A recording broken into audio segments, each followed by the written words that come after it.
Great start. Start with a smile, one. I think. It's down to you. Right, Johannes, good to see you. If we start with fitness, you said after the Leeds game that you expected it to be the same group going into this weekend. Is that still the case? Yeah, it is the case. I think we're probably going to test Jose to see if he can be available for squad selection tomorrow. But that will be on the bench, and that will probably just be if we need him towards the end of the game. So that will be a decision for us to take. And in terms of his minutes going forward, if he is on the bench for tomorrow, how soon would you expect him to be a starting option again? A good thing for us is that we have a week of training after that, which is it comes at a good point of this season for us now that we have 4 or 5 days of training to make sure that we just find some rhythm in the team again, but also get some of the injured players back. So will be important for him. We like always we have to start out a little bit careful. It's not the plans that he can just play 45 minutes to begin with. It is probably a start a little bit like Josh, so 15 to 20 minutes to begin with, and then the next one can be a little bit more than that. Yeah, I was going to ask you about Josh, as I'm sure you're expecting. How do you think he is now? Do you think he's ready to start yet? I think I said a couple of days ago that he will start in one of the games, Sheffield United, Leeds United, or Swansea. So we are down to one shot. So let's. I think he's in a good place. It's never ideal to get back to fitness and shape by just having minutes in games, because like I said after the Leeds game, we cannot 100% control all of his actions and all of his movements and exactly how much that he was going to do so. But he's in a good place, and I think we have seen some good things from him the last 2-3 games. So he's I will consider him as a starter for tomorrow. Obviously, it's been a couple of games where maybe you've been against good opposition and he hasn't been on the ball so much. Would you have liked him to be in games where maybe he was a bit more involved? For him, Josh? Yeah. It is natural for him to be involved in the game for us, and I think he's been a great part of our both build-up movements, but also our attacking movements, just linking with the offensive midfielders, finding the right timing to drop, to attract some centre-backs and then spin and go in behind. I think there's some very, very good movements just on the offensive line. So he'll always be a very important player for us, because he can do both, and then of course his presence in the box is important for us. So I tell him to have a shot on target. Indeed. And in terms of some of those players who are still injured, especially sort of the midfielders, Liam Gibbs, Gabe Forsyth, Michael Forson, do you have any clearer idea of the timescale on those? Or I think Gabe is probably the player where we can expect that he will be a part of training starting next week. I think still probably not from Monday, but probably Tuesday, Wednesday, something like that he can start to integrate with the squad again. I think Gibbs is still unsure for us when he's fully ready to start with the team again. He's just doing some running outside with a physio and performance coaches, but still not ready to be a part of the team training. Who was the last one you asked me about? It was Forson, and still a very swollen knee. He had some blood taken out of that knee, because it was probably double size of the other knee, and again that's a kind of an injury where you just have to take it day by day and see how it goes, and see when he feels all right and without too much pain to be able to train again. And it is not for now, because he still obviously feel that pain. Yeah, just to round off the fitness roundup, Anis Ben Slimane and Marcelino Nunez, are you expecting them back in the next few weeks? I think it's realistic for us that again Anis can be a part of team training next week. Whether it's going to be too soon for him to be a part of the Watford game, we have to wait and see. We have to wait and see how the training will go. But I think it's realistic that he can be a part of the team training next week. I think with Marcelino it will be it's Saturday Watford, and it's Saturday again after that, right? And I think that's probably the aim for him. So Watford probably again too soon, but to be a part of the team training the week after that, and then hopefully to be around the squad either for the derby game, or is it Preston on a Tuesday night, something like that. I think that's realistic, but we have to wait and see. 2 weeks of training, it can go a little bit faster, it can also go the other direction. And I said that was the last one, but I forgot to ask about Jakob Sørensen. That one is the last one, I promise. What about him? He is about to be back. So he was involved in team training, and it's soon to be a decision for us when to integrate him in the team. So he'll be fully available for the team here. This weekend, or? I think again this weekend is probably too soon, but let's see how it goes. So let's see how he's about to be assessed now. What kind of decision? But he's definitely with the team starting Monday next week. Yeah, obviously it's been quite a quick turnaround from Wednesday's game to tomorrow's. What have you been able to do? Has it just been light training really over the last couple of days? Not much, because we're home, of course, late from Leeds. Trained a little bit later Thursday, primarily for the guys who was not involved in the game. And then we had one session today just to prepare for the game tomorrow. So it is our first and main priority is just to keep some freshness and keep the energy high and keep the players motivated. So be very, very careful about the information load and just stick to what is most important for us in the game tomorrow and just go through it out there in training. Then we hope that the players are ready. Yeah, I think you mentioned recently that in sort of scenarios where you have to consider fitness, that maybe you have to adapt some of the tactics or the way that you play a little bit. Is that something you'll have to do tomorrow? Yeah, adapt. We have to see the game, how it goes, whether we are for how long time we can keep the energy up in the group, also because it will be again the same group of players playing the game. So unless or even though you're a starter or coming on from the bench, it doesn't really matter. They still played a lot of minutes, the guys. So we have to be careful of that, and we've prepared something for both first half and second half if we have to do some changes, and that was probably the discussion today with a group of players. But otherwise, I think when you have this busy schedule as we have had this week, I think it's even more down to us and to stick to the positions and the structures and the rhythm where we have been at our best. And I think we try to not be too carried away by two away games in Sheffield and Leeds, probably playing two teams that are at a higher level than us at the moment, which we just have to accept. That's a fact.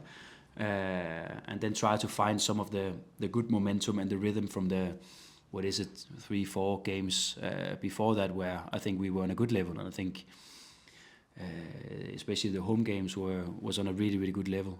So we have to get back to that rhythm, and we've tried to show some of the stuff we did in those games. I think Swansea have obviously had a bit of a longer turnaround. Is that something that comes into your thinking at all going into this game, or not really? I don't think it's that important. I don't know. We saw them obviously playing Tuesday night in their game. I don't think it's that important. Of course, they have to travel to here, so that's probably also not ideal in this busy schedule here.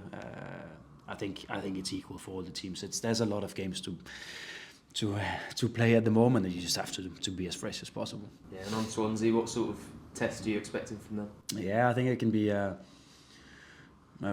tricky one. We know it's a team where they also like to be dominant on the ball. They also like to build up from the back. They like to control the game for as much as possible. Use the goalkeeper a lot in their build-up. Have been, to be honest, a little bit fragile in their build-up. Have conceded some goals and some chances from that. So it's of course an area of the game where we have to be well prepared. But we also know they can be more direct in their approach. The goalkeepers can find more direct passes and to develop the game from those passes instead. So we are prepared for both, but we are prepared for a team that comes tomorrow and try to play as they normally do. So that's a big part of it for us. And then we know that if we find the rhythm within our game, if we find the flow and the good passing quality, then hopefully it will be a game with us mostly on the ball. I think they were quite physical in the last game, and that was quite a big part of them being able to beat you. So is that something that you have to be aware of and the players have to be aware of? It is a physical league, and I think we are physical as well, and we can, if it's going to be a fight in some moments, we are more than ready to take that fight. So it's not a concern. It is, of course, always our ambition to play a fast game where there's not too many free kicks and restarts and situations like that. So we have to try to avoid it. But if it's going to be like that for some minutes in the game and some moments in the game, we are more than ready. Yeah, I wanted to ask you about Ken Fisher. Obviously played the last couple of games in midfield. What have you made of his performances in that role? I think to be fair to him, I think Sheffield United was probably a little bit better than the game in Leeds. It's a big role for him just to step into his a player coming from non-league football a couple of years ago, and then probably first this season taking the step into the team and playing regular championship minutes, and now also to have to do it as a central midfielder in a very demanding way of doing it. I think we have also seen some moments where it's probably been a little bit too much for him, but you know, our approach to 2 games was that we tried and we wanted to see if we can go out there and play our way instead of just sitting back for 90 minutes and see if we could defend a result. So was everything perfect? No, definitely not. And could we see that there's still some way to go for us to be able to compete against especially the 2 of the teams here in the league that we just played against? Yeah, there is a step for us to take, and it's probably also a little bit too much for Kellen just to go in and play as a central midfielder against one of the best teams in the league. Yeah, it's probably also too much, which is fair and which I 100% respect and accept that's how it is. But the ambition is that we have to be able to do it someday. But at the moment we are probably not there. Is it a role you see him playing on a regular basis in future, or was it just? I prefer him as a right back. I prefer that he's out there, and then he can naturally, when the game develops, step in sometimes, and he can be closer connected to the midfielders. But also like him when he's on the outside, because he has a good. He recognizes well the moments where he can join the attack and where he can be on the outside of a winger and bring in crosses. So that's his preferred position and will still be. So it was more because I think everyone could see that we probably didn't have too many midfielders available. Yeah, one of the other players who obviously has been moving around position a little bit was Oscar Svartau, and I know you've explained why you used him in a sort of number 9 role against Leeds. But he's also played quite a lot of different positions this season, and I just wanted to ask you whether that's a positive thing for somebody of his age because he's getting all those experiences, or is it can it be confusing and difficult for somebody to adapt? It's a good question, and I will say I don't think it's ideal, and like I said also with a guy like Ante who's played a lot of minutes, it's probably not ideal for a young player stepping into a new league and a new club, and everything is probably on a little bit higher level than what they're used to. Then I think it's actually beneficial once in a while that they can step out and they can just sometimes breathe and then ready to step in again. But because of the situation, they have played a lot and they have had a lot of minutes, and we still try to find the moments to rest them a little bit, and we also still try to find the moments to keep developing them in a clear position and a clear structure, and for them to have a preferred position. I think that's always the best for a player.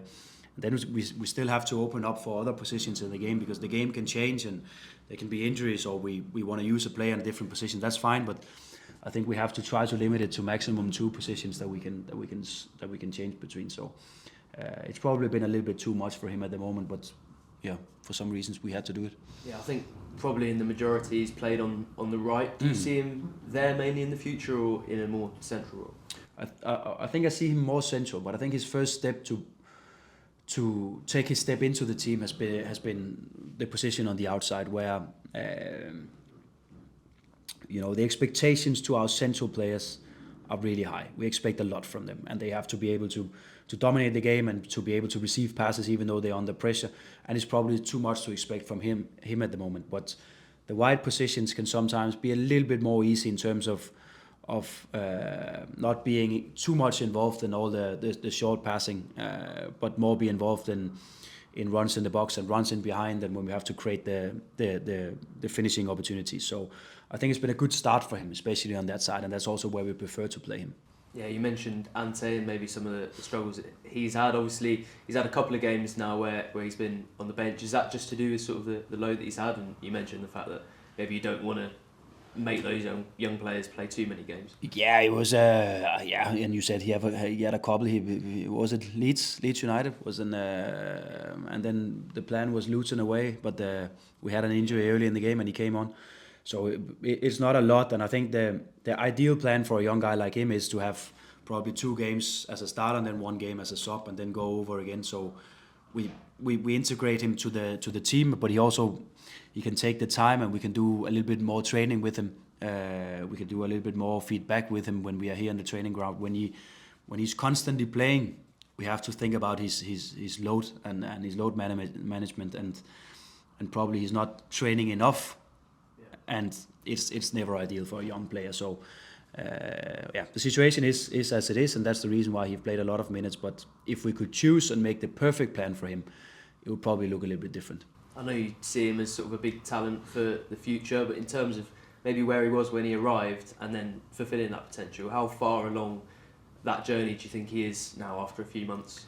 I think we should never take away the experience that he now have in this league, which is a big thing, because I also remember when he came, he said that everything is just faster.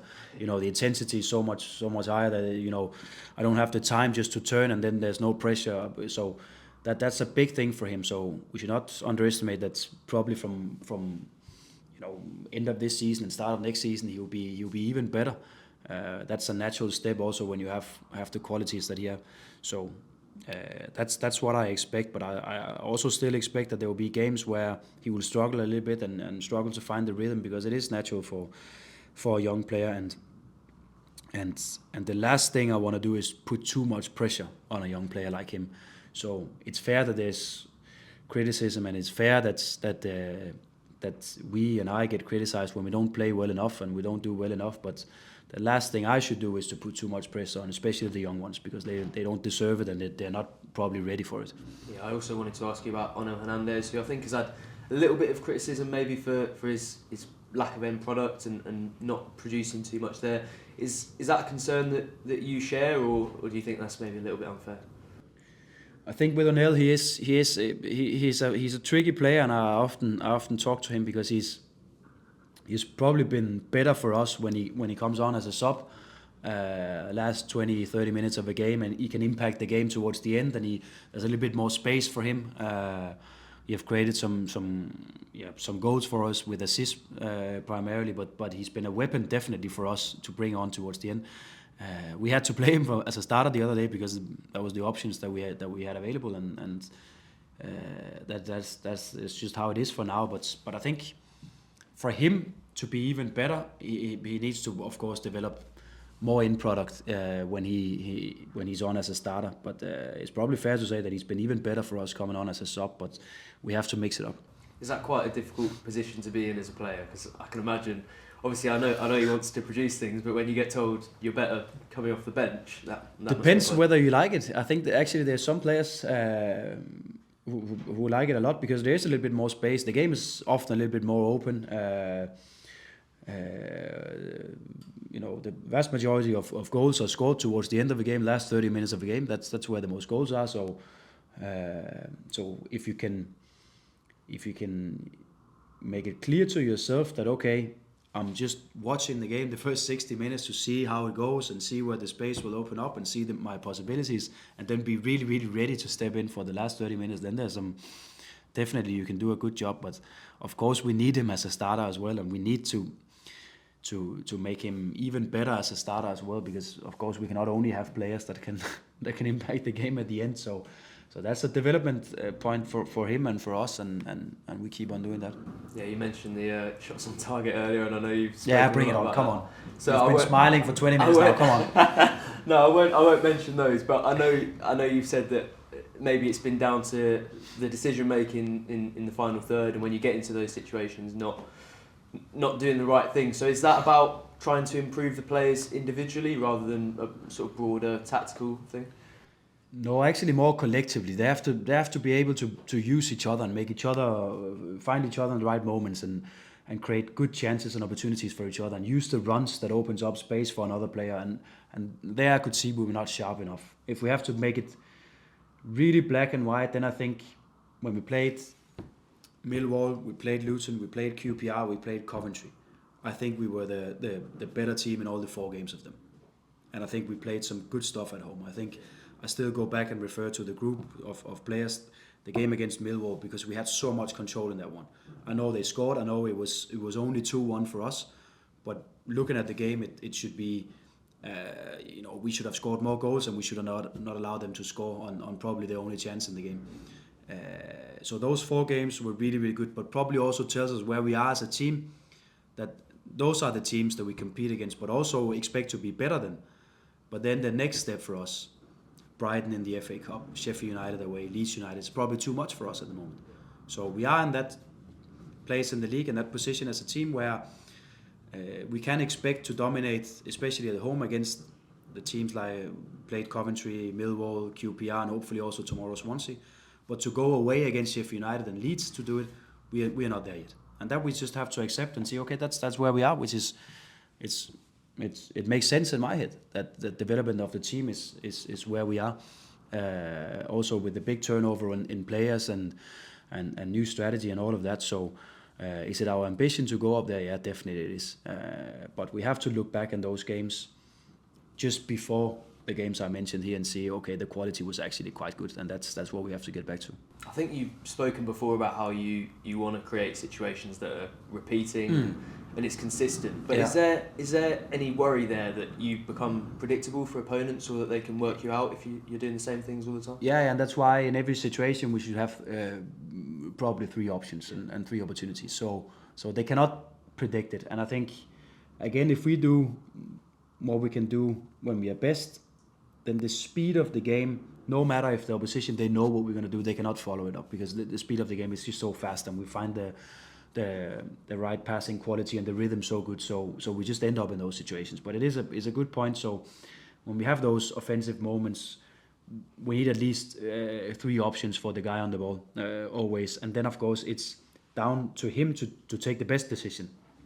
And I think what we saw, probably because we were a little bit more under pressure than normally, we're a little bit more stressed, we saw that those decisions were not on a high enough level, which is fair enough. And we, like I said, we just accept it and then focus on getting better, because I think what we try to do here is obvious for everyone, but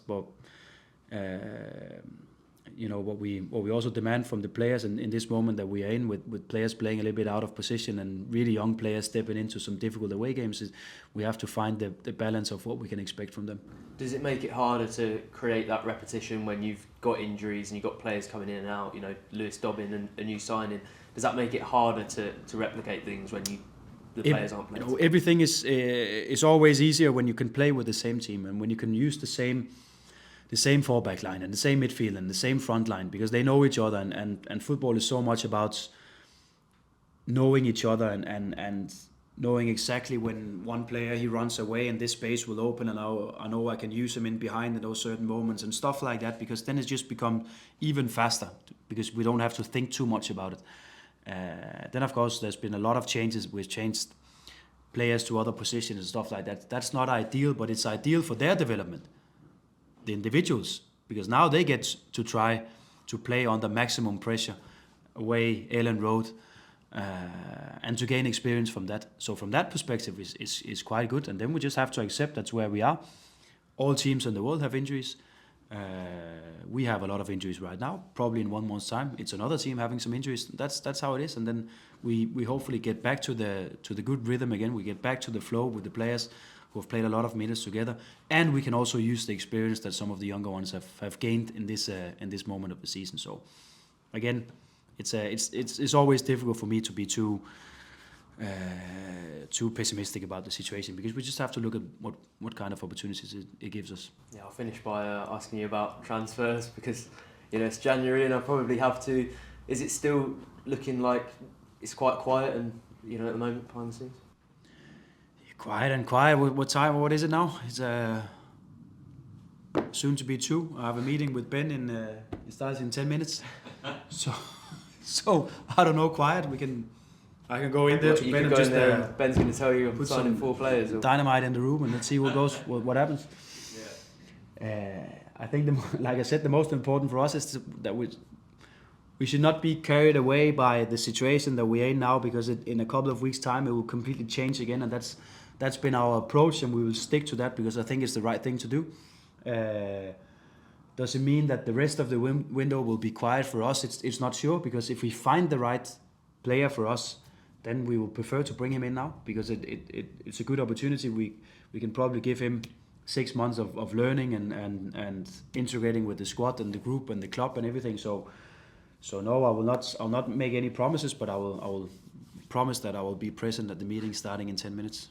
Yeah, I promise I won't keep you for much longer, but a few people have sort of mentioned loans and maybe why you might want, why it might be a good thing to go into that market. But do you think we've seen, in terms of Mahovo and Miles, particularly, why there's a benefit to not doing that, because it creates those opportunities for those young players? Yeah. So always, and why a strategy in every aspect of being in a football club is so important, because you can think 1 step and 2 steps ahead, and the last thing I want to do is to bring in a lone player who plays as a left back that will block the development of Lucian. That would be so stupid. Could we bring in a left back that has a higher level than him? Probably, yeah. Who could give us some performance for 5 games. But when I see that guy where he can go to in the future, that would be a wrong decision from us. The same with Elliot Miles. What he have learned from just playing, I don't know how many minutes, Sheffield United away and Leeds United away, I don't know how much in total, but just for him to get in there and get the feeling and get the experience. Will I bring a lone player in to block that? No, definitely not. So it is about having patience and then, yeah, for us to do the right things in the window. And no, I will not say we completely close the window for now, because if there's a good opportunity for us, then we are ready to execute. Thanks, Jens. Right, thanks Sam. Cameras off, please.